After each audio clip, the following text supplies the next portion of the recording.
Selima, this is the new moon forecast from November 13th to December 13th, 2023, obviously. This is actually going to be posted the day after the new moon, so you'll have to forgive me, but still, we're within my window here because technically the new month doesn't start until we can see the first crescent, right? According to my list, which I'm hoping I'll get better at, and I'll just start rattling it off as I go here. If you guys could do me a mega huge favor and just hit the like button. I don't have any social media. Well, that's not true. I did get a Rumble. I have posted one video on there. I'm going to continue to post. I promise you. I did get a Twitter. It's really depressing on there. I just don't really like spending time in there. So I'm going to stick with I don't really have any social media. So by all means, please hit the like button so that this can help the algorithm tell people or put it in front of people, I guess is what's going on. Also, I have a giant list of resources about astrology, Mesopotamia, and everything in between on my website. The link is in the description, SumerianAstrology.com/resources or something along those lines. But if you go to my website, SumerianAstrology.com, you'll find it. There's books, free software, all kinds of stuff. So definitely check that out. While you're there, sign up for my newsletter. So far, I think I've sent 3 newsletters, maybe 4 in the last 2 years. So you're not going to get spammed by all of my awesome newsletters. You'll only get them once in a while. When you do that, I'm checking my list in case you couldn't tell. When you do that, you get entered to win a free astrology reading. Some of the people already on my list, and by the way, before I say anything else, I don't need any more volunteers right now. I have a giant list, but all the people that were on my newsletter, the last newsletter I sent, which was like a 1-paragraph email, just invited people, anybody who wanted to do a 1-hour reading on YouTube with me gets to do that for free. That's going to be coming up in the next couple of weeks here. I'm going to start doing these. I would like to do them at least once a month, maybe a couple of months, just because why not? Let's put it out there. Let's get as much information out there as possible, right? Okay, I think that's it. If you're new to this, we are starting from the Giza Plateau, the lat long here. This program I'm using is Stellarium. It is planetarium software. It is what an astronomer would use. And that's what we're going to use because as an ancient astrologer, we're going to do it the exact same way we would have done it thousands and thousands of years ago by literally just either looking up at the sky or keeping track over hundreds of years. I mean, not as an individual, but the priest class would be tracking the stars and whatnot. So we're just going to look up at the sky and see what's going on. Anybody who does it differently than that, I guess great, but that's not how we're doing it here. This is, of course, Sidereal Astrology, and I'm going to be telling you the oldest meanings of all of the planets and constellations as far back as we know what they were. So right out of the gate here, if you didn't already know, the moon is conjunct with the sun, which creates the new moon. So we can't actually see it now. I can't see it, and you can't see it right now looking at this because I have a video card issue, which I'm not willing to fix right now because I don't want to mess up anything else on my computer. But in my program, they look like little fuzzy dots. But on yours, if you go and you download this, you'll see my sun works. I don't know why the other planets don't. You'll see an image, and you'll see, as far as the moon's concerned, you'll see an accurate, updated image of what it looks like as far as what percent it is, like how full it is and everything. So what's going on right now? Well, we have this conjunction, and the moon and the sun happen to be conjunct with Mars at the same time. Now, that is not great. It's not terrible. But let's explain what's going on. Now, if you are new to these videos, this information is probably going to be new to you. If you watch these videos regularly, which I do have about, what do we say, like 30 people maybe that watch them every month. It's the same people. Thank you so much. That really means a lot to me. I appreciate your time, which is why I cut out all of the silly stuff that I probably say that nobody gets to hear me say because I value your time so very, very much. But if you watch these a lot of this is going to be repetitive. That's okay because it's a lot of information, and the more times you hear it, the more likely you are to kind of burn it into your memory. If you think about all the things that you probably already knew about astrology, some of the fallacious, incorrect, erroneous information about astrology, you heard it many, many, many, many times before it became programmed and just automatic in your mind. So it's good to hear that stuff this way too, which is part of the reason why I want to start doing the natal readings out there, because I go into way more depth in the natal readings, and it's really nice to piece everything together and as far as a natal chart goes. So again, subscribe if you haven't already done that. And okay, little red planet here, Mars, was originally a deity known as Nergal. And he was the god of war, death, and pestilence. He was not a bad deity. He was beseeched for protection, for slaying of enemies or vanquishing of enemies. And he was so great that people named their children after him. I mean, he was, scary, sure, but in a society that appreciated their warriors, he was looked upon very favorably. It must be said, though, that he was very sensitive. He had a bit of an ego. When Nergal, or in the form of Era, goes to war, It's usually because somebody talked him into it, or somebody made him mad, somebody upset him, and or even just reminded him of how wonderful it is to be in battle and be young and ferocious and just have adventures in life.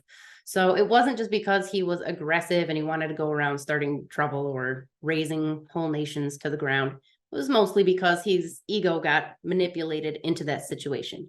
So when we look to Mars, we are looking at the same aspect inside of ourselves. It is our ego, it is our sensitivity, our vanity, our pride.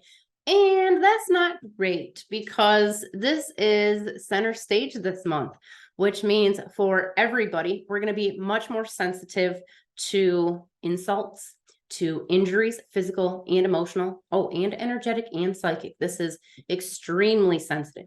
Now, the good news is if you are in a romantic relationship and both of you are relatively healthy, functioning adults or young adults, this can create for additional intimacy, some fun, some excitement, some extra passion in the relationship. Nergal does enjoy a very stable, when it was said and done, not, there was an adventure involved, but he enjoys a very stable relationship with his consort, the queen of the underworld, Eresh Kigal. And those with strong Mars often enjoy a similar relationship at some point in their lifetimes with their consorts and their partners. So this could be good. Now, just as far as the global situation goes, the chaos that is just abounding everywhere, this is not good. This is definitely war. This is aggression. This is people, have their finger on the trigger, possibly on the, the nuclear launch button. Not 100% sure how that's going to go down. We're going to walk it through. Hopefully some of this is going to calm down with some of these other traits in here. We may get a little bit of Mercury, maybe tempering some of the Scorpio energy. Hold on, let me take a quick look here. Yes.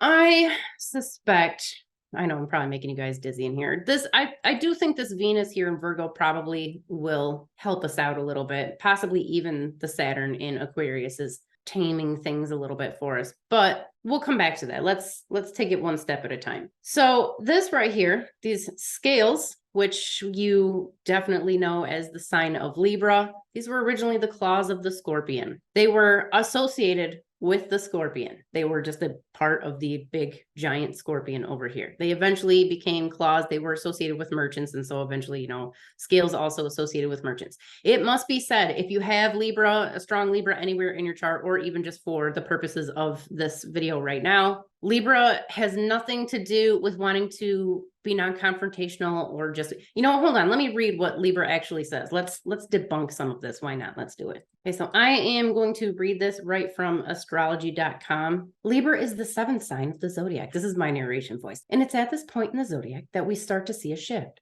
While the first 6 signs of the zodiac focus on the individual, the last focus on the individual's contact with others in the world. That is true, but not because of any reason that they're saying that it does. But I'll get to that. Just hold on one second. The Libra zodiac sign is first and foremost focused on others and how they relate to them. This is, if you're just listening and you can't see I'm shaking my head, no. We can call this the sign of partnership with the capital P, because these folks do not want to be alone. Nope. For Libra, everything is better if it's done as a pair. What? Okay, maybe this was not the best idea. Libras are good when paired up too, since they epitomize balance, harmony, a sense of fair play. While they are true team players at work, their favorite partnership is at home, marriage. Libras feel most complete when they're coupled with their lover forever. This comes from the planetary rulership system that the Greeks just made up on the spot, okay, a couple thousand years ago. You can't, this is nonsense, okay? This is directly related to, and again, this is, so I'm not trying to be mean to astrology.com. Congrats for them. It was the first article that came up, or the first website that came up in my search engine. It's saying all of this partnership, love and affection and whatever, because they erroneously associated this sign with Venus. This has nothing to do with love and affection and all of those things. I mean, sure, sometimes it can, depending on what else is going on in your chart, but it doesn't actually have anything to do with the constellation of Libra. Again, this scorpion was a scorpion and it had pincers, okay? And these were the claws of the scorpion. I like scorpions. I think they're cute, but you know, that's not what most people think of, you know, cute little creatures that glow under the black light when you shine it on them. Who figured that out? Like, who was shining black lights on their scorpions? Anyways, scorpions are nomadic creatures. They wander through the desert and they snare their prey, they sting it, they pull it apart, they shovel it into their little faces. They also feed their offspring.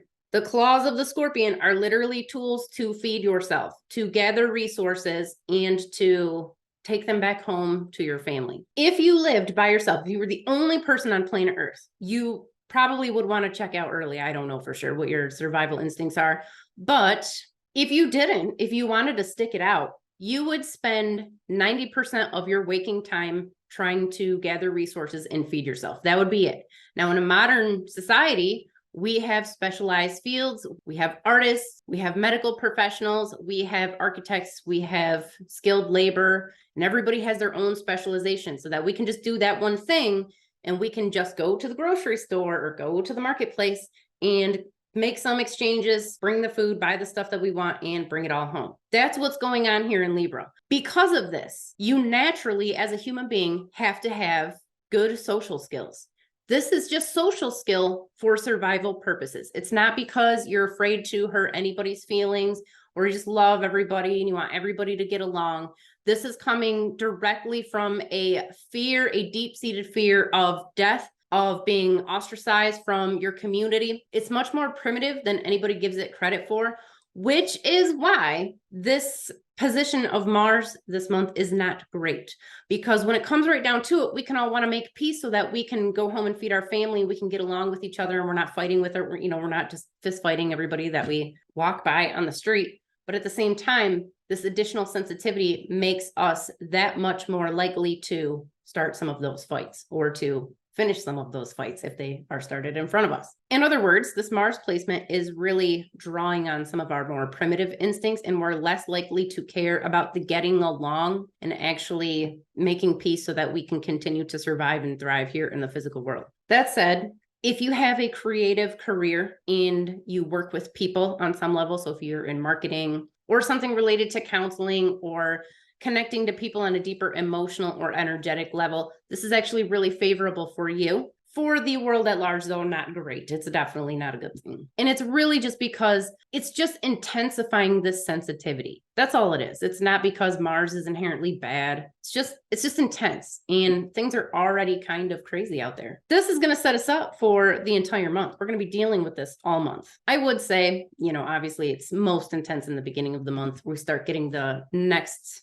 month's energy starts to come in, obviously about halfway through, even more so towards the latter part. But I mean, it's going to color everything this month. At the same time, though, we do have Mercury here, bringing some logic and reason to the mix. Mercury is actually one of the planets that's very similar to its current meanings. Do I want to do that? Do I want to go? Let's go take a look and see what the internet tells us about Mercury and astrology. Hey, again, first one that came up was astrology.com. So congratulations, astrology.com, for being #1 in my search engine. Mercury, planet meaning astrology. I'm sure everybody watching this video is well versed in this, but I don't mess around with tropical or Greek astrology for reasons that you are probably aware of by now. If not, if you don't know, real quick, the Greeks just made a bunch of stuff up. They just created the planetary rulership system. They discounted all of the mythology that came before as far as the constellations and planets were concerned, and they just made a bunch of stuff up. They created the element-modality system. And they just plastered their own philosophy all over ancient astrology, and it's not great. So yes, there are some overlaps, which is why you do still get some accuracy in modern and classical astrology, but that's kind of the long and short of it. Okay, Mercury, the planet of communication.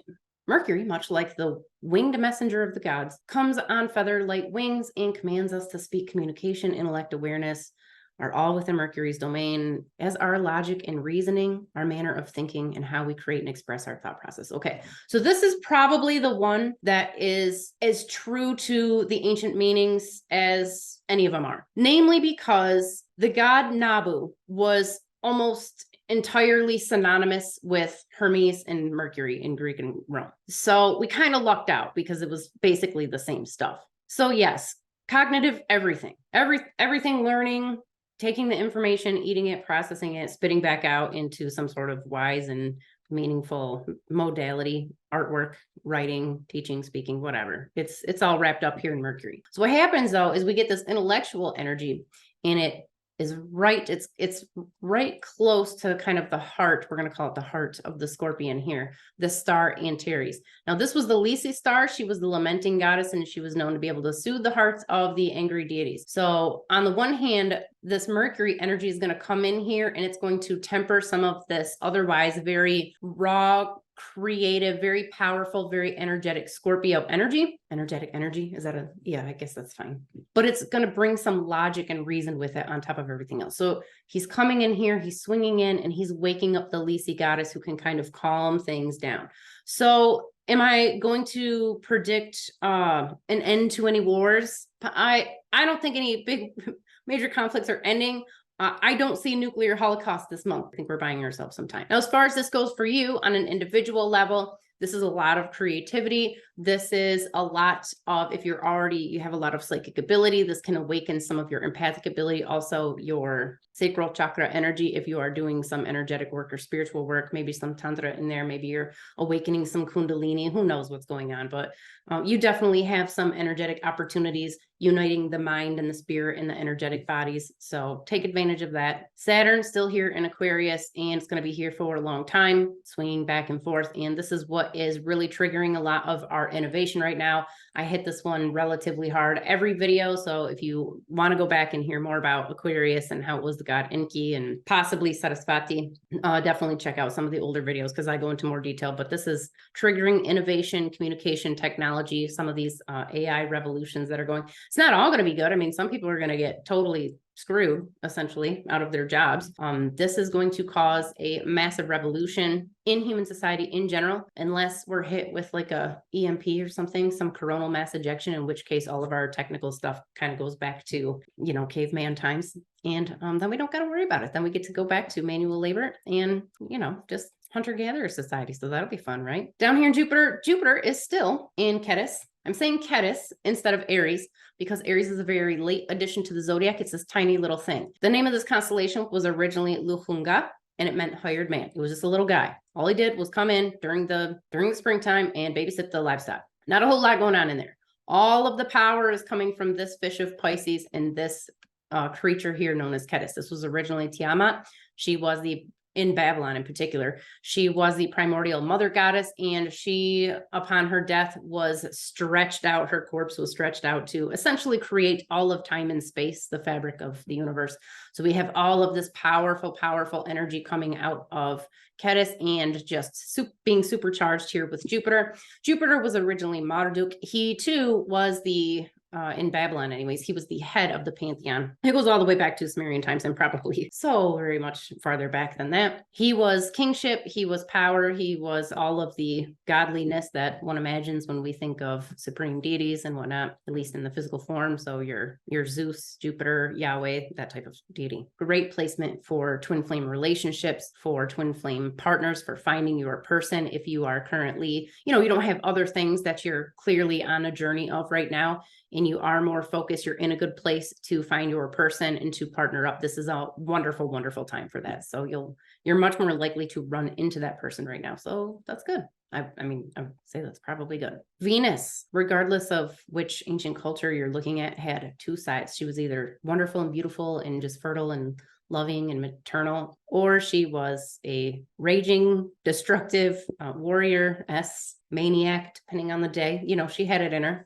Like your females that you're probably familiar with, or are, we all have our days. Depending on whether she was visible right before dawn or right after sunset, she was either masculine or feminine, good or bad. It kind of fluctuates as far as which one was when. It's anybody's guess which one it actually was, because she's described both ways. So I wouldn't worry about any of that though. When you get right down to it, Venus is just your heart. Just your connection to your heart center, to your heart chakra, to your loved ones, to your romantic partners, to your friends, family, and to the universe, really. If you are a train wreck of a human being, obviously your Venus placement can definitely throw you into a little bit of self-destructive behavior. But if you have it together, marginally so, you're on the right path, it usually ends up serving you quite well. And again, it's always going to depend on what your personal chart looks like. So if you want more information about that, you just got to let me know. My contact information is in the video description. And of course, you can always contact me through my website, SumerianAstrology.com. Now, this constellation here is enormous, and it's like one of the biggest constellations in the sky.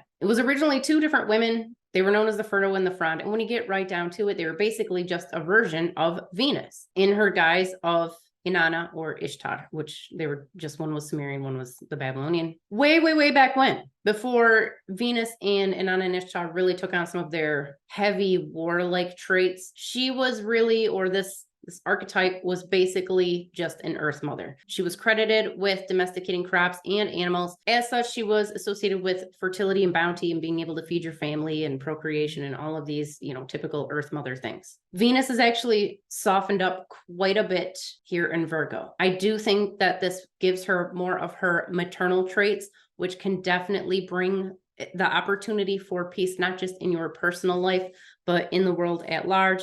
Obviously, this is a really good health placement. If you are doing anything to help your physical body right now, you're making dietary changes, you're exercising more, you're sleeping more, you're just taking care of yourself, this is going to go so much further for you this month than it otherwise would. If that was not on your radar, oh, please, please, please do these things this month. This is the time. The universe is giving you the opportunity to make massive shifts in your health, your physical health in particular, and also your finances, although I do think this is much more of a health placement. But if you got your health together and you just want to keep things going as it is, take this opportunity to get right with your feelings about money. Not just money, but blessings and having good things come to you and your family and prosperity and all of those things. Hopefully I don't need to tell you this, but you are the universe, you are money, you are creating everything that you want in your life right now, for better or worse. So if you're creating stuff that you don't want, you got to take the time, get right with yourself and get rid of all that negative programming. I don't know who put that stuff into you. I don't know if it was grandma, grandpa, or mom and dad, or Bert and Ernie, whatever,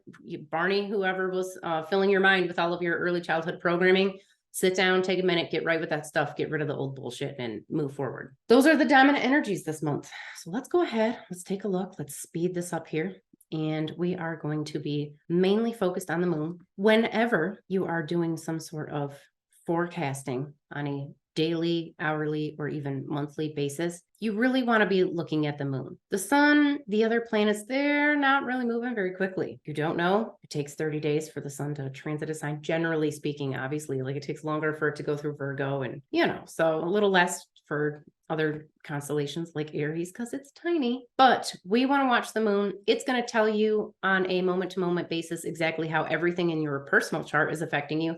And we're going to get this general version over here too. Over the next number of hours, as you can see, the moon is slowly getting closer to Mercury and thus Antares. While that's happening, we're getting a tighter conjunction here with the sun and Mars. Not that you'll know, because you can't see Mars anywhere near the sun. If you go out and you try to look, I invite you to try that, see how it goes, let me know. And otherwise, I'm just going to speed this up just a little bit. So on the 14th, maybe midday. By the way, if I didn't tell you, this is all for a local time, Egyptian Standard Time. I really think this is saving everybody right now, because this could be a disaster. This tight conjunction with the sun and Mars for the next few days in particular, the moon is going to be tuning in here, activating some of this Lisi star energy, getting us to kind of calm down and take a step back, bringing out the logical side. We're really tempering some of these deeper, extreme, very passionate emotions that can,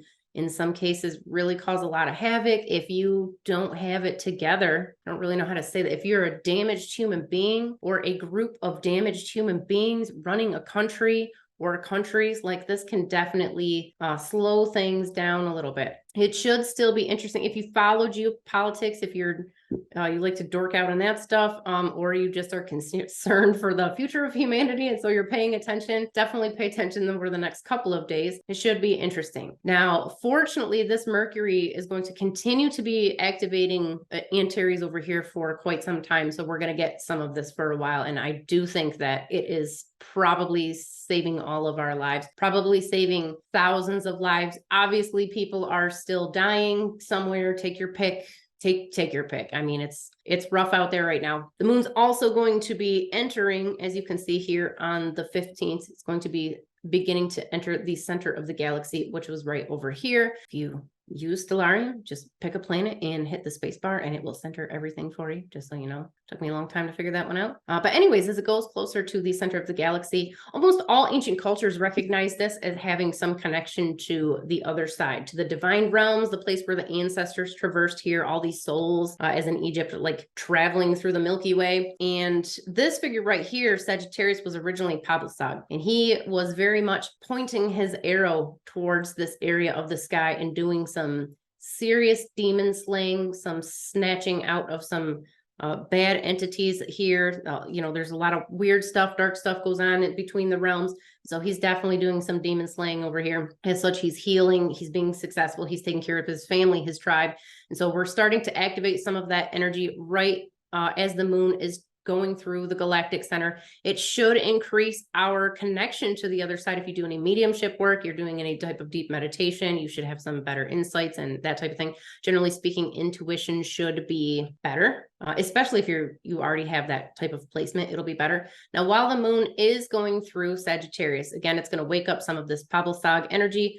It's a good time to get your own stuff together on your end, whether that is professionally or financially, your health. This is a good time to work on anything. So Sagittarius is the sign of success. Anything that you're working on is going to be benefited by this. And fortunately, it's happening during the first week of the month. Hold on, let me see. Let me get my dates over here. I think I have them over there too. Okay, yeah. So this is going right up into the first quarter, which is going to be the 20th. So this is all the initial energy of the month, and it is great to have it here in Sagittarius, because all of that hard beginning of the month work that you're doing, hopefully that you're doing, you're just going to get all of the awesome benefits out of it. While that's going on, as you can see, Mercury's is just now reaching this really tight conjunction with Antares. I mean, it's still been in the realm for a while. So hopefully somebody is getting their head out of their, you know what, either as an individual or collectively or personally, you know, as an, you know, you or your friends or your partner.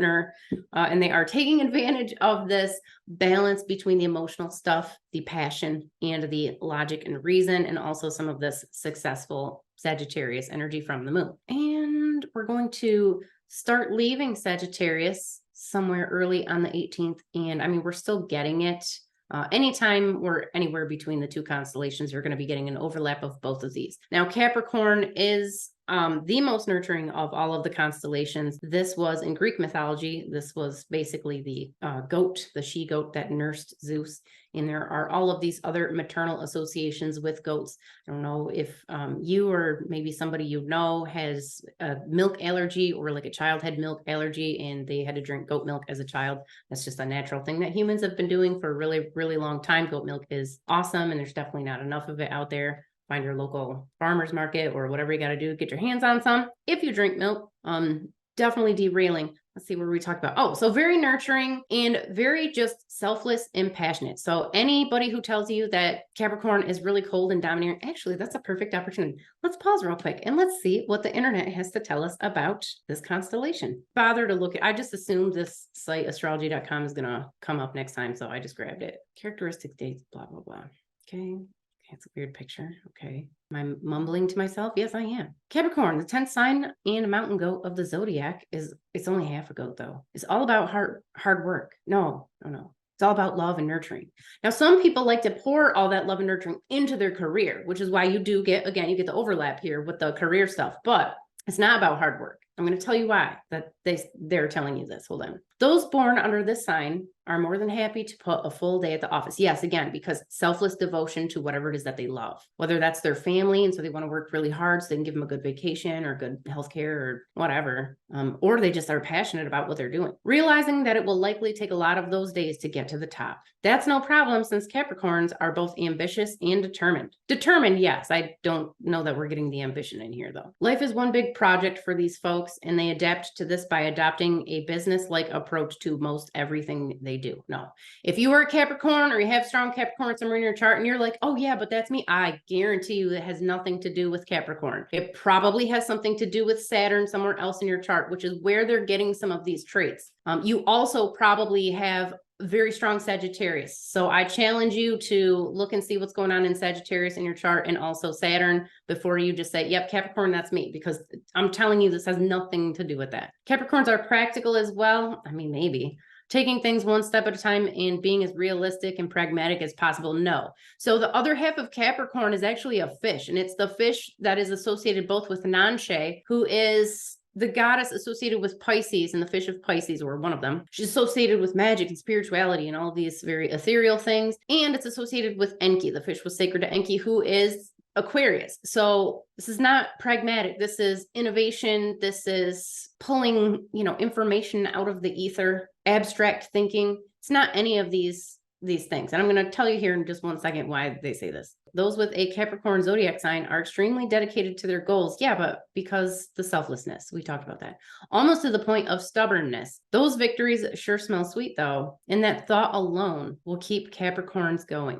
This is why right here, they're telling you this. In classical astrology, Saturn was assigned rulership of both Aquarius and Capricorn. Capricorn was thought to be the nocturnal night home of Saturn, an ambitious and disciplined earth sign, which with a big fish, I'm not sure. Okay, again, I'm derailing. In disciplined earth sign that allows Saturn to express and enact its most stern and authoritative functions. What? Among these are strong. It's been, if you can't tell, like it's been a long time since I went through this old stuff. Okay. Among these are strong, practical, productive organizational abilities. Let me just jump out of here real quick, and we'll talk about Saturn in a second. Actually, let's talk about it now. The Roman god Saturn was the ruler of the golden age of mankind in mythology. Nobody got sick, nobody aged, nobody died. It was eternal springtime. They all wrote about it, talked about it. Saturn was amazing. It was wonderful. That didn't all kind of go to hell until his son usurped his rule. There was some removal of testicles. It was a whole thing.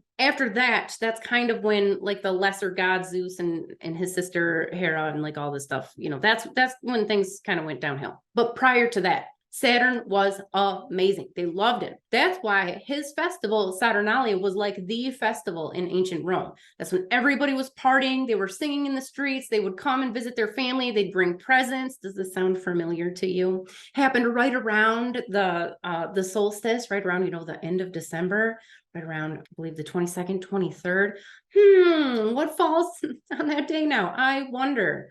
Probably the holiday that everybody in the West celebrates with all the drunken merrymaking and Christmas caroling. And I ruined the thing. Okay, so you got that now. Okay, so in other words, Saturn was the basis of Santa Claus, right? Like just wonderful, jolly, merrymaking, all things good. Later on, Saturn, during medieval European witch hysteria and whatnot, Saturn took on some dark traits, okay? This is where we get these weird associations with death and, what else do we want to say in here? Not just death, but, oh, that's it. The Grim Reaper, that's the one. I couldn't think of it for some reason. Why we have these weird associations with Saturn being just a jerk and being really super serious. Anytime you overthrow a ruler, you talk real bad about him, right? The same thing happened to Saturn. After he was usurped and he was no longer the ruler of the golden age. Well, now he takes on some of these darker traits, but mostly they had to do with time and thus like mortality and like running out of time.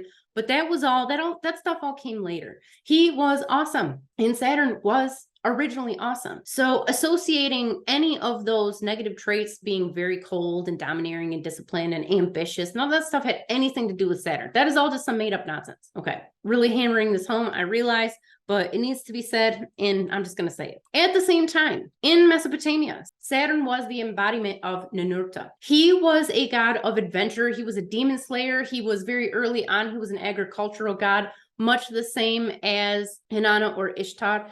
And he gave people, he taught them how to farm, to irrigate, to cultivate plants. And he was associated with being able to feed your family, with thriving in the physical world, being responsible, very much that Sagittarius Papalsog energy that we talked about earlier. He was essentially, the same deity. So Saturn's all about success. It's very much about how do you not just want to survive in the physical world, but what do you need to do to thrive and to really have the best physical material life possible? If we're going to associate Saturn with Capricorn, which there's no need to do that outside of Saturn actually being in Capricorn, then we would just see, what do you need to do in Capricorn? What is it telling you to be successful and thrive as a, just in general, just to live? It doesn't necessarily have anything to do strictly with your professional life. It can be any area of life. But again, there should not be any association here with Capricorn and Saturn, let alone an association with something cold and calculating and ambitious. It's just nonsensical. Okay. So as you can see, into the 20th, this is right around the first quarter, the moon is going to be conjunct with Saturn. So that's going to turn some of this energy on. It's also in Aquarius. We are looking, if you follow the tech space, anything in there, some new information coming out, possibly some new discoveries. We got the James Webb telescope out there discounting all of the things that astrophysicists thought were going on with the universe, proving all of them wrong about their mainstream ideas of how the universe works. So that's good. That's fun. The moon's going to be traversing Aquarius. If you do any type of classical artwork, you do any type of innovation for your career, you're in an innovative or tech field, obviously this is going to favor you quite a bit. While that's going on, obviously, if you can see it over here, I don't want to slow it down too much, but Mercury is still very close to Antares, still kind of keeping things, maybe keeping it together. Okay. So we're not totally falling apart at the seams. I do think that the moon close to Saturn here in Aquarius is also going to bring in some of that more logical, maybe more of a desire to make some peace and kind of calm things down a little bit, kind of bring that into the mix. Fortunately, the sun is already moving past Mars a little bit. I mean, it's still going to be there for a little while. So it's a very precarious time. I feel like I have to say that every single month.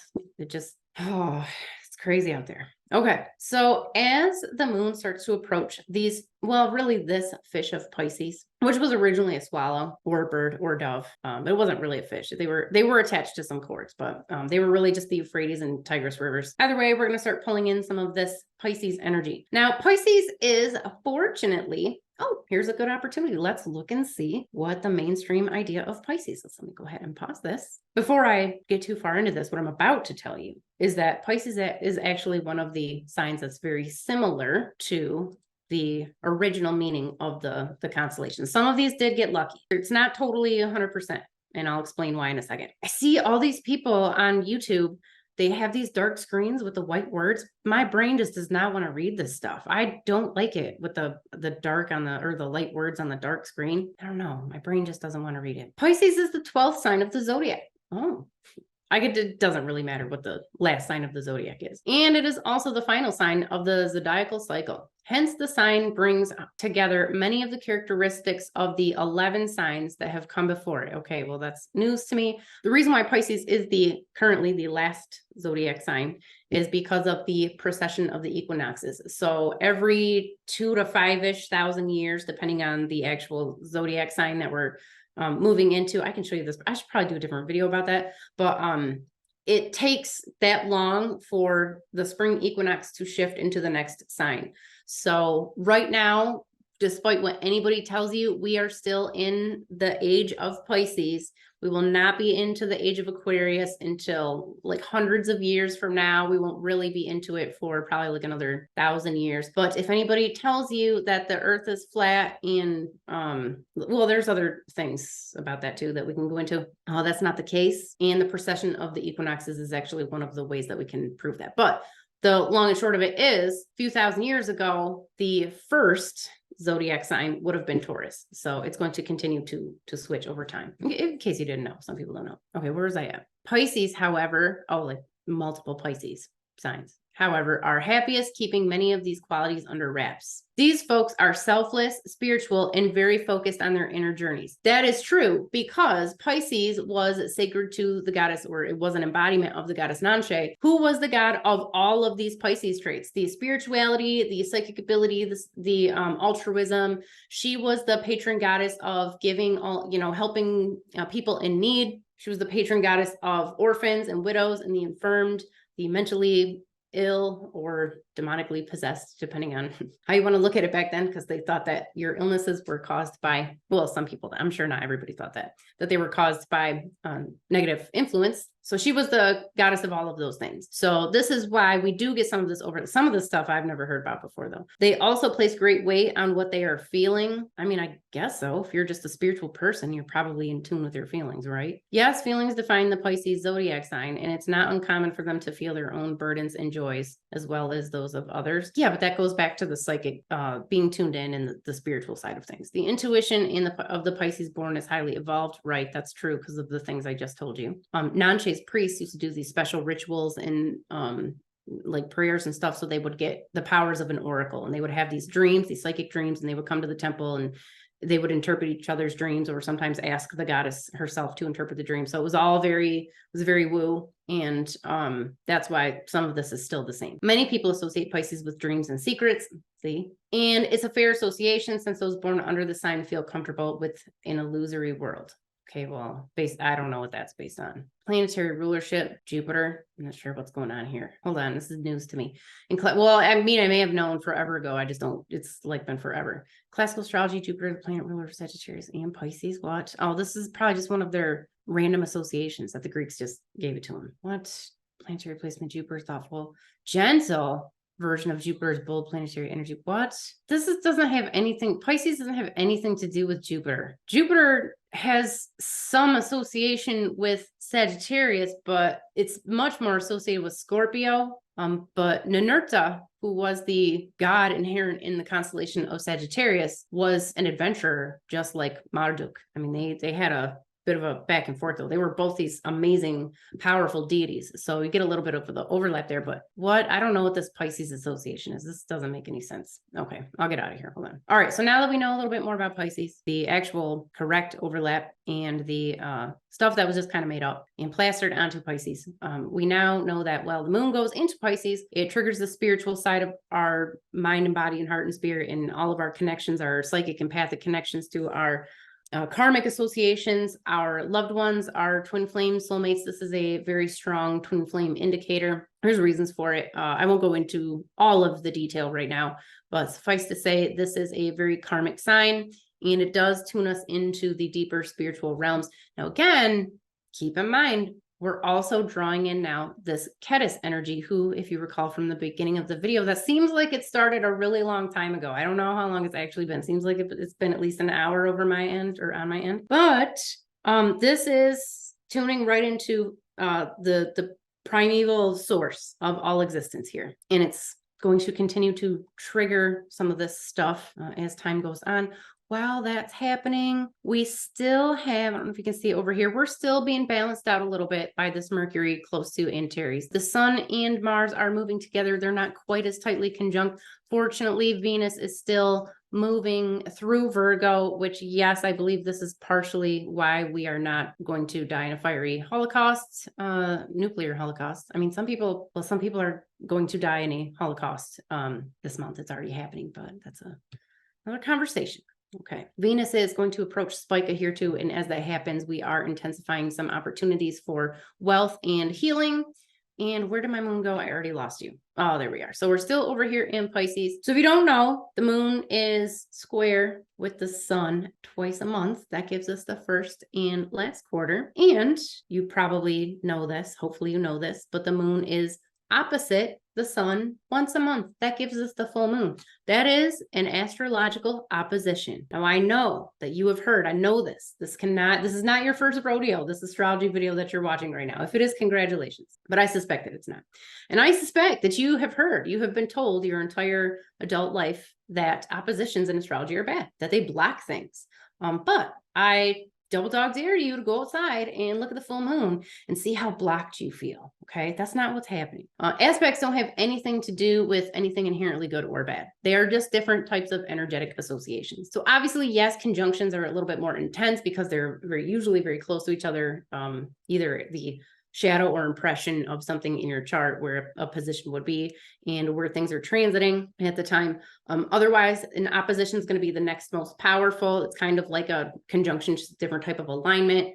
Your trines are going to be the next one on the list, then your squares, then your sextiles, and so on and so forth. They're just different types of energetic relationships. I like to look at it like voltage, like lightning strikes. Sometimes you have a more powerful lightning strike than another, or lightning bolt, or whatever. It's not really any different than that. And we don't got to make it any different than that. Now, here onto the 24th, and we are still again into the first week of the month. Yes, into the second week of the month. Yes, the moon is going to start moving into the head of Ketis. And it is already, I'm going to count this as a conjunction with Jupiter. It's not quite as tight of a conjunction as maybe some astrologers would like to look at it, but it's definitely in there. While this is happening throughout the Babylonian Amina lore in particular, if you are familiar with Babylonian astrology, well, you're probably, even people out there claiming to be Babylonian astrologers don't actually know too much about it, but these were all great. These were just wonderful. Anytime Jupiter, because this was Marduk, he was the god of the pantheon, and it was like these two got together and they just made everything better. Okay, so this is pretty much good. Whichever way you slice it. I would say this is especially beneficial for romantic partnerships, for relationships, for anybody who does any type of travel or creative projects during this time, which should be interesting. It should be very, very interesting. I do think towards mid-month, yes, we still have the conjunction with Mars and the Sun, but as you can see, they're getting close to Aries. Now, it's hit or miss in Scorpio because you are getting some of that intense energy, but like I said, the Lisi star, the Lisi goddess in Aries should be able to calm things down a little bit. Some too of this placement, this close connection to Jupiter and the moon is going to bring out some of the more responsible leadership traits in all of us, some people more than others. It should be relatively okay. It should be okay. Is that, I don't know that I can put it any other way. All right. Now, as the moon starts to approach, and it's already kind of getting some of this on this side of Taurus, namely because of the close connection to the Pleiades. By the way, the Pleiades article I have been working on for the last 3 months. I haven't been working on it that whole time straight. I took a break here and there because I was doing other things. But that article will be coming out this week. I got it down to like 6,000 words, and I will be making a video about it this month. So that is it's high on my list of priorities. So again, like and subscribe, and join my newsletter, because I will send that one in a newsletter and let you guys know, because oh goodness, it's a lot of very interesting information. I will give you a little quick preview of it right now, because the moon is actually, as you can see, moving in here to Taurus. So basically what happened was, this was Gugulana. He was the servant of the god Anu, who was the god of the celestial sky and pretty much all of the universe. He was the one who assigned all of the fates, which is how we know that the Sumerians were doing astrology, and they were basically doing natal astrology and looking at the stars and saying, this is what's assigning you your fate. And it's a whole thing. But basically what's going on is the Pleiades rose in the spring skies right around the end of the last ice age, which I'm sure you have heard at this point in your journeys through the internet of the Younger Dryas impact hypothesis. Dr. Robert Schoch believes that there was, or he proposes that there was actually a coronal mass ejection around that time. I'm more on the well, I don't know. I can't say. You'll have to read the article. You can decide for yourself. But basically what happened was the Pleiades and partially some of Taurus got associated with some pretty scary stuff. And it's because of this association with the end of the last ice age. So definitely keep an eye out for the article and the video that's coming up. But when the moon is near the Pleiades, it's basically like a conjunction with Mars. As a matter of fact, in the Babylonian Amina literature, they say that the Pleiades is Mars. And these 7 warriors in particular were one of the entities that basically got Mars all worked up to go out and slaughter and do some damage. So it's still intensive. It's kind of like having a conjunction with Mars over here. And where is our Sun and Mars at the same time? So they're moving apart, which is great. So I think we're pulling some of that energy out right at the same time that this is all happening. We also have Mercury right here in the center of the galaxy. Now, this is all going on right on the 7th. This is right around the full moon. This is going to intensify some of your clairvoyance, your psychic dreams, your any creativity that you do if you kind of, do some of that pulling information from a spiritual place to do any artwork that you do. That's all favored during this time. So some of this I do think will start to calm down a little bit while this is already well into Taurus. Otherwise, Taurus is very much associated with I have to do it now. Okay, Taurus, the second sign of the zodiac and the ruler of the second house, is all about reward. Okay, no.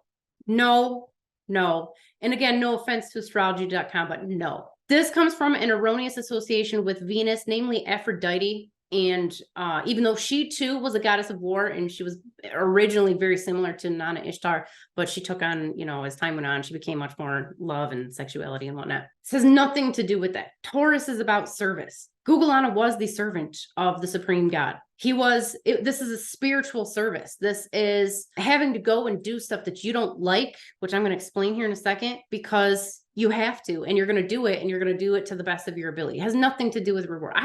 This is so frustrating. All right, I got to stop. Okay. Unlike the Aries love of the game, and typical Taurus personality loves the rewards of the game.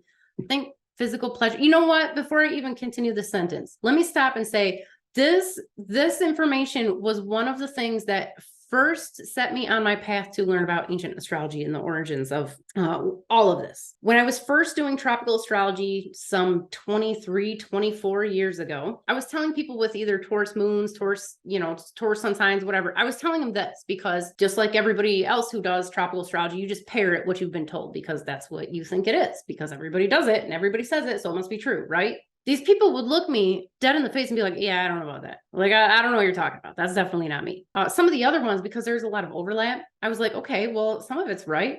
Like, what are we at? We're 50-50 here? Yeah, probably about 50-50. But this Taurus one was really off to me. It always didn't, like, something was wrong and I just couldn't put my finger on it. And I really started to go down the rabbit hole, and here we are. But this is just so far off. Okay. It says, think physical pleasures and material goods. Again, erroneous association with Venus. I mean, yes, there's an association with Venus, but not Aphrodite. Okay. Where the association I'm going to tell you about in just one second. For those born under the sign, revel in delicious excess. No. This zodiac sign is tactile, enjoying a tender and even sensual touch. I mean, I guess maybe, but any sign can do that if they want to. Taurus zodiac sign adores comfort, likes being surrounded by pleasing, soothing things. I grew up on a farm. I spent many adventures in my childhood running through pastures. Cows don't care about comfort or soothing things or pleasure. Yeah, you can totally give your cows massages and play them nice music, and that's how you get Kobe beef, right? You can do it, but do they care? No, they want their food. They want to be with the other cows, and they want you to leave them alone. None of this excess, nonsensical nonsense. Along these lines, they also favor a good meal and a fine wine. The good life in all its guises, this is all Aphrodite association. Whether it's the arts or art of their own making, yes, these folks are artistic as well, is heaven on earth to the Taurus born. Okay, I've yet to meet a Taurus, whoever is like, yep, that's me. I've never seen these traits in a Taurus ever. Not ever. So I don't know. I just don't know. Tell me what you think about this, because I don't know. This is what happened in mythology. Inanna asked Gilgamesh, who is sometimes represented here in Orion, to marry her. And he says no, because everybody that she likes turns into a slave or a domestic animal or a plant. She loves the plant and it becomes a crop, and now it's like a slave to humanity or whatever. He is not into that. So she freaks out and she goes on a rampage, and she goes to Anu, the celestial god, and says, please, can I borrow this bowl of heaven? Well, I don't think she said please. I think she demanded it. And if he didn't, she was going to destroy heaven and earth and everything. She was going to go on a mega huge rampage, right? She was going to annihilate all of existence, most likely. Well, the gods were afraid. They were like, okay, we know Inanna does some damage here, or Ishtar. And so eventually Anu says, okay, you can take him down there. Now, while he's down there, he is a giant celestial cow. As such, and again, if you know anything about giant cows or regular sized cows, they just eat all day. They just eat and drink and sometimes sleep. right? And depending on how intact they are, they do a few other things too. But for the most part, they're just eating all of the time. Well, he came down and he just ate everything. He ate all of the plants, he drank all of the rivers, and because he's, you know, massive sky cow. He definitely, I mean, he's a giant wild bull, you know, so he, you know, he trampled some stuff, I'm sure, but most of the damage he did was to the vegetation, just like you would expect from a giant cow. He is slain by Gilgamesh's companion Enkidu, and one of his haunches is thrown as an insult at Inanna or Ishtar. So the entire symbolism here of this extremely benevolent deity is all about service and basically just doing what you have to do. And while you're there, you get hungry and you eat some stuff. Now, without going into another giant rabbit hole, most of the stuff Taurus is eating is cognitive. It's information. It's consuming everything around you from a relatively unbiased standpoint and doing something with it. It's very much associated with Mercury in this respect. Now, the haunch of the bull being thrown at Inanna it has to do with funerary symbolism. The haunch was used in Egypt in sacrifices and rituals for the dead, and we have an association in this, where is he at? Up here, this Big Dipper up here was the haunch of a bull in Egypt, but in Mesopotamia it was the funerary wagon. And so we have these associations with the haunch and death. We're not 100% sure on the overlap between the Egyptian and Mesopotamian concepts here, but we do know that many of these mythologies have potentially a source myth that they all kind of overlap with. Anyways, the moral of the story is this is spiritual service. Okay, this is service from a selfless place. You're not doing it you're not trying to get a reward. You're not just selfish and you want good stuff to happen to you. You're actually doing things that you have to do because you have to do it. People with very strong Taurus energy do very well in the political space, not in the corrupt political space, but in, trying to serve their communities and school boards and whatnot. So things like that. None of that other stuff, none of that excess, that's all Aphrodite symbolism that came way, way later. That's based on nothing. Okay. It's nonsense. Just get rid of it. You got to get rid of it. So we go into here, this whole middle portion. I did not think I was going to be going into all of this today. This whole middle portion of the sky here, this is all leadership energy. Okay. Even when we start to get into Nergal, up here in Lugalira and Meshlam-Tai, or these two twins of Gemini. These are aspects of that deity that we talked about earlier in Mars, a lot of sensitivity, but in here, it's a little bit more, it's less, well, I can't say that, it's still physical. Sometimes Gemini can trigger some immune system issues, but it also fosters a lot of love and joy in relationships. And it's generally very empathic and generally a very good thing. What else is going on? While that's happening, we're still getting the sun kind of splitting up with Mars a little bit, getting close to Antares. Mercury's still center of the galaxy. So all that is going quite well as we start to get the moon going into Gemini. Now, sometimes this can stir things up again as far as the war and conflict go, but I don't really think that that's the case as far as everything else is playing out over here. Whereas our Venus, she's still conjunct with Spica during this time. I do think that this is going to put this moon in Virgo into, it's gonna be a little softer. It's gonna be a little bit more emotional, less physical, and less likely to cause some havoc. Not to say that we're not already positioned for some of those things, because clearly we are. Let's go ahead and skip forward. I'm not going to do Gemini. I'm going to take a break. This video is already like 2 hours long, at least on my end. I have to cut like half of it out. Okay, so we're going through Gemini. I have to do it now. I started it. I have to just finish it. All right, hold on. Oh, I just want to eat something. Okay.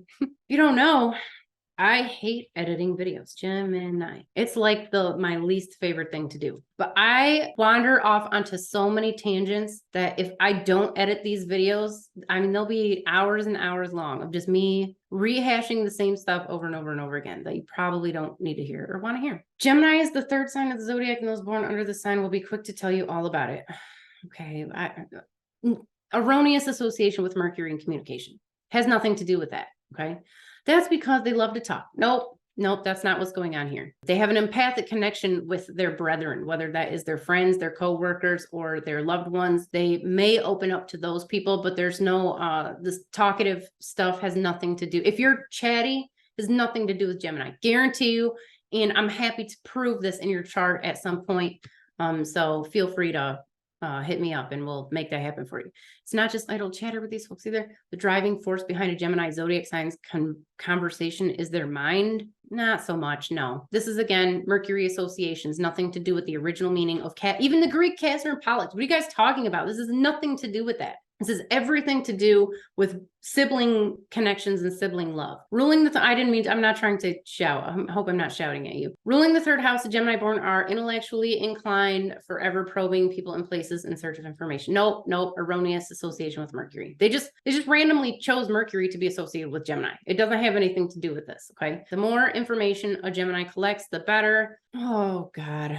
Sharing that information later on with those they love is a lot of fun. Yeah, maybe because it's about relationships. For Gemini, they're supremely interested in developing their relationships. Right, I just said that. What the dalliances? I'm gonna date myself here. I'm 42 years old. This is the first time I've ever seen this word. Ever. Dalliances? Okay.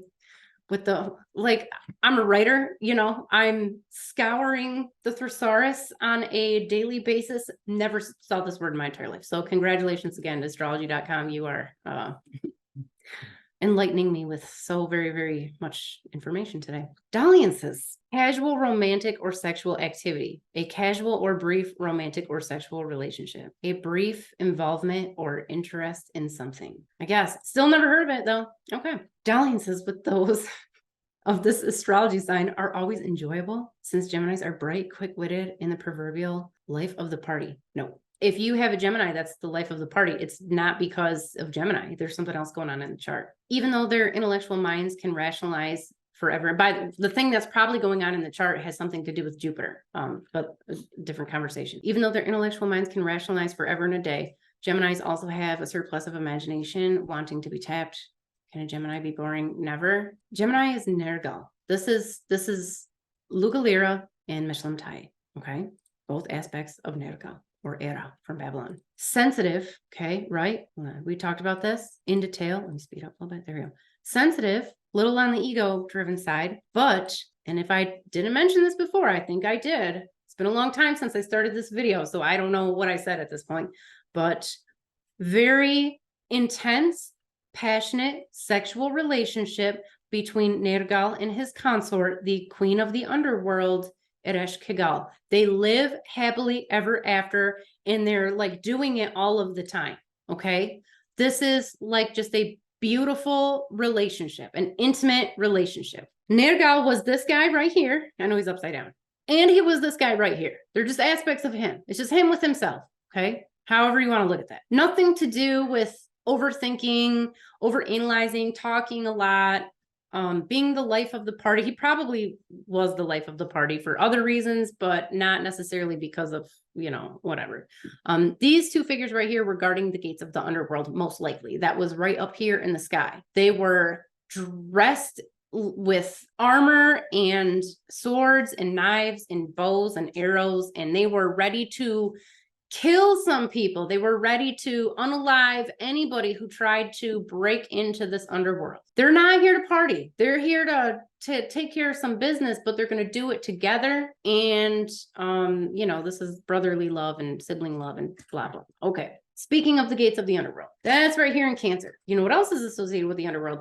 Crabs, and what this likely was a turtle, because those animals and snakes and other burrowing animals, they were associated with the underworld because at least some of the ancient people believed that the literal underworld, like the place where dead people went, was under the ground. There, you could go to it.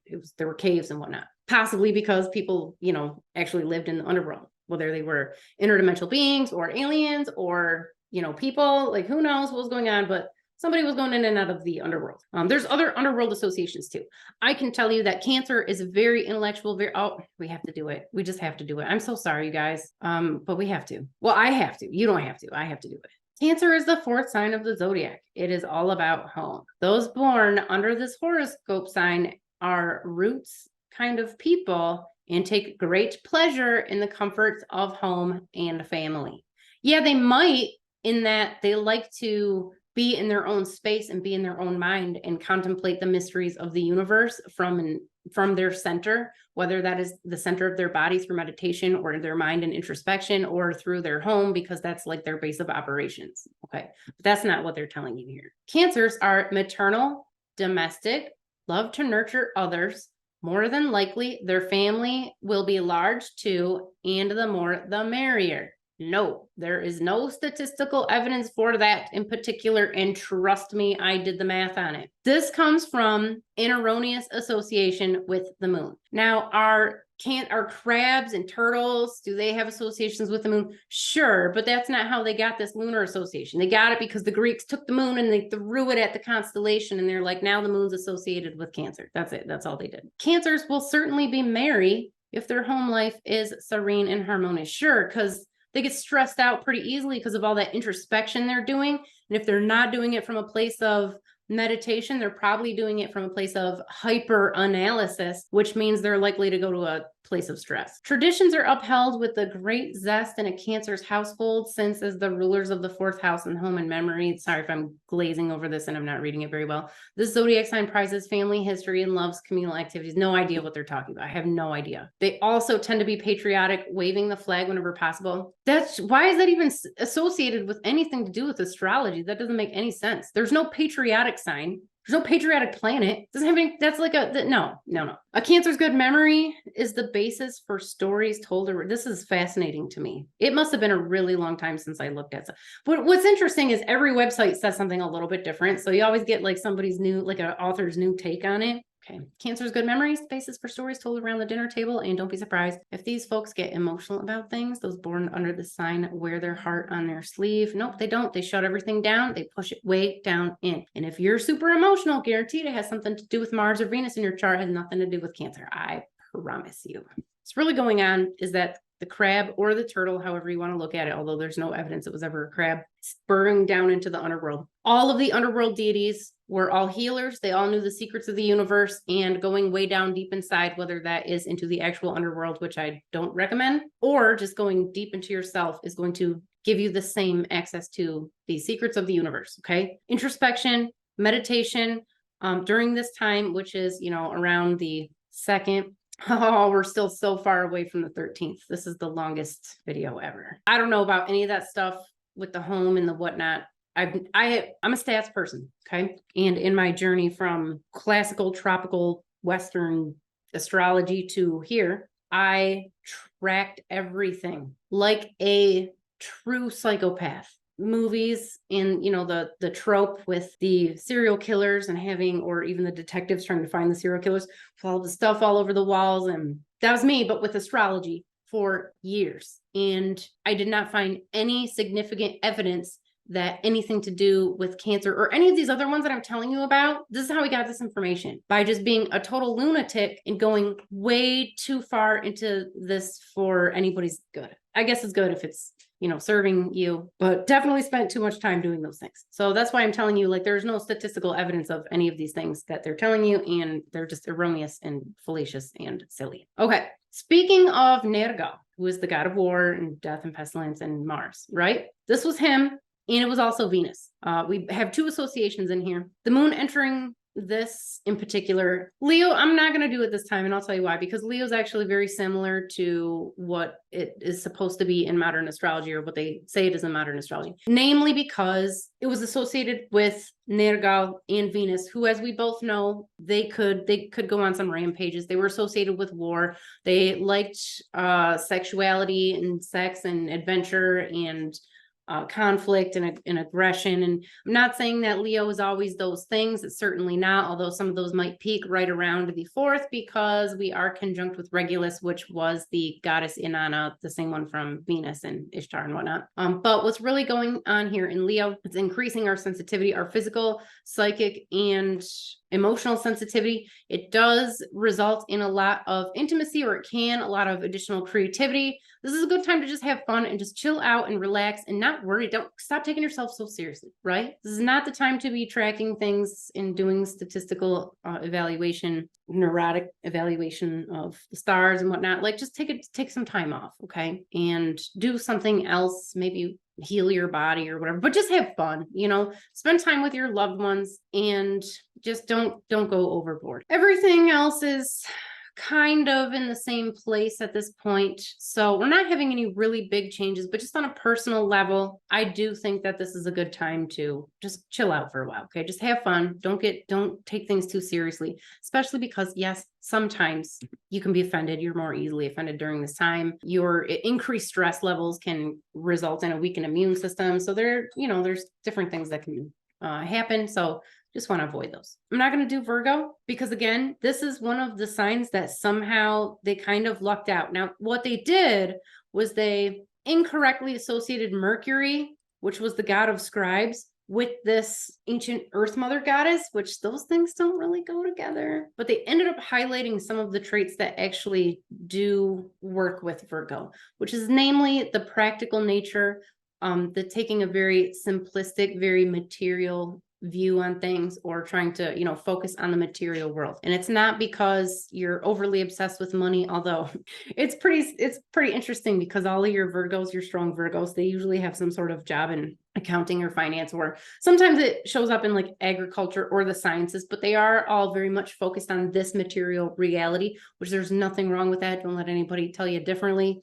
But the moon going in here, it is going to trigger some of this more simple, straightforward, maybe I wouldn't call it logical so much. This is just Earth Mother, very natural, very primitive. I'll say primitive, primordial mother energy. Okay. Spend time in nature, get outside, get your bare feet on the ground. This is a time to focus on your physical body, the material world, and don't think too hard about anything else that's going on. Hopefully at this point in and then we are just after the third quarter was on the 5th. Hopefully during this time, this is going to start bringing some of this more peaceful energy out. Now, when we get to the moon and Venus, fortunately, I do think this placement in Virgo towards the latter part of the month is going to overall benefit everybody, because stuff's still pretty intense over here, but otherwise not too bad. And this is going to lead us close to obviously the end of the month, which is going to wrap up right around the 13th. Now, this moon is going to be conjunct with Spica. This is one of the brightest stars in the sky. This is associated with health and wealth and just thriving here in the physical world.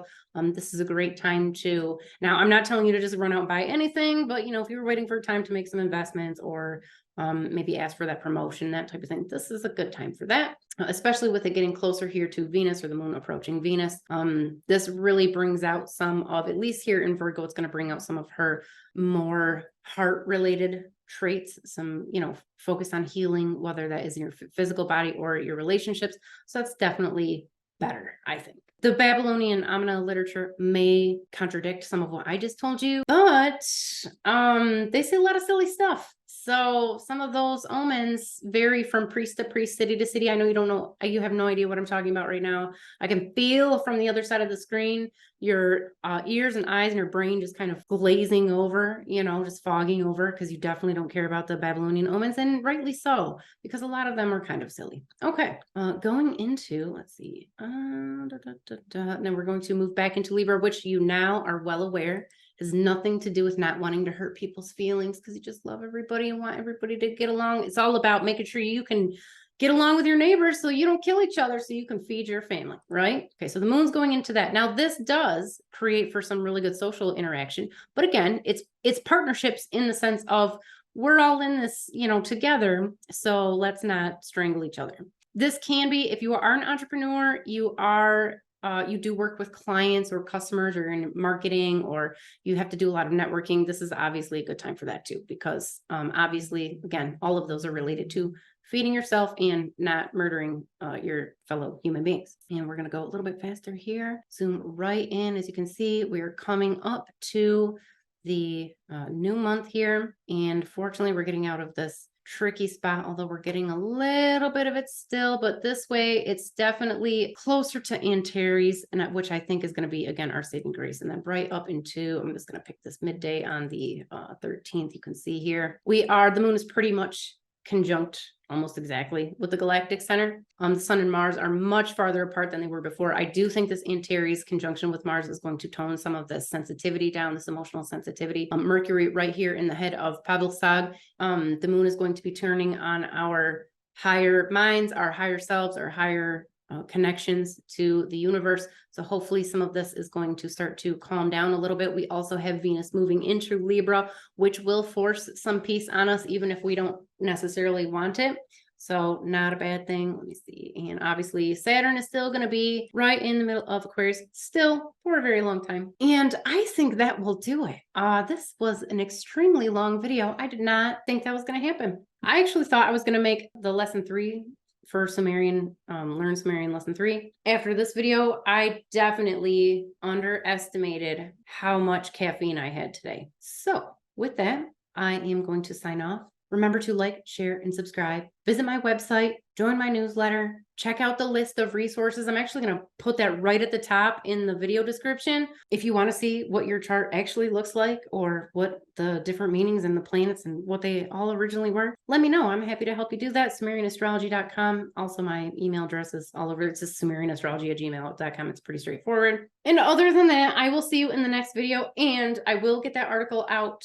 And I will get the video based on the article out this month. It's going to be a long one, so it may take me a couple of weeks because of the editing, you know, that I hate, that I do not like. But I will get it out to you.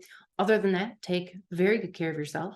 Please do me and yourself and everyone around you, do the world a favor. Love everyone, okay? Your life and the universe will be so much better for it. Selima, I will see you next time.